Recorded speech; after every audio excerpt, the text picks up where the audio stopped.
A noble lady is suddenly on a wild adventure. Never a sleepwalker, she strides out in sexy pajamas.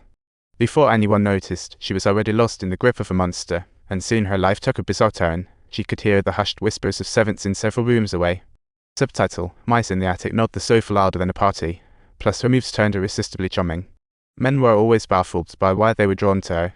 They thought she was losing her mind, not knowing that under her graceful neck lay the marks of 2 vampire bites.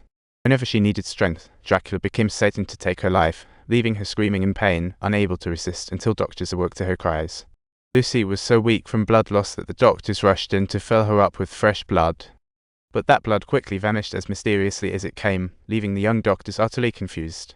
Only the seasoned Professor Van Helsing began to think outside the box of science, and soon the mysterious markings on Lucy's teeth confirmed his wild theory. Sure enough, vampires had arrived, and Lucy was just one of Dracula's many unlucky pecks. She needed fresh blood to keep her youthful beauty, so she could muster the courage to face her reincarnated lover. Before reuniting with her wife, her life was like a black and white collage, but afterward, it burst into vibrant colors. Dracula greedily gazed at the face unseen for 400 years, then deliberately bumped into Mina as she left, pretending to be a stranger to London. "He'll be your tour guide for the day." Mina thought she was just a bored flirt, and rudely pointed out that a map only cost a penny, then turned and walked away. Mina had walked several blocks, yet he still followed. Creepy for a single woman, she had to bluff and confront him. "Excuse me, Nussy, are you on a date with my husband?" "Should I call the police, husband?" She was definitely not going to bother him anymore. Dracula, of course, knew she wasn't married, but he cleverly made Mina believe he was just a gentleman's suitor. So, Dracula introduced himself as a Romanian prince, which definitely stroked Mina's ego. As she soaked in the dazzling industrial era of London, Dracula waved his hand dramatically, suppressing the urge to pull her into his embrace, fearing he might scare her away. They arrived at a newly opened cinema that was showing an explicit flick, and Mina awkwardly excused herself, but there was no way Dracula was going to let her off the hook that easily. He gazed into Mina's eyes, charming fragments of past life memories to rush back. Mina felt panic. She had just met this man, but he felt so familiar, like DJ Currency's on steroids. "Timesol, who are you?" "How could I know you?" Dracula declared, "I crossed time and space to tame you."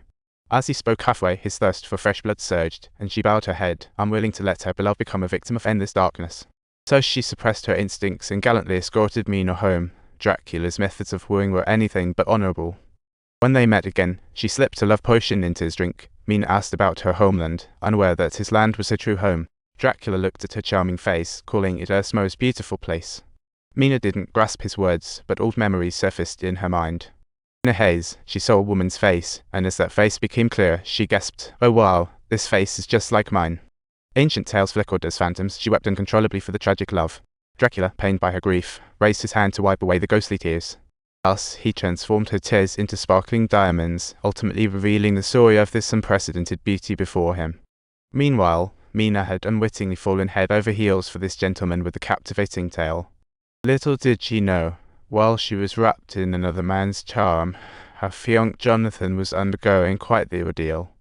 Dracula had 3 succubi keep her imprisoned, and they fed off her blood for fun. She felt like every day was doomed. Despite such despair, she never gave up hope for life. Since in distant London lay the woman she wanted to marry, she kept trying to escape.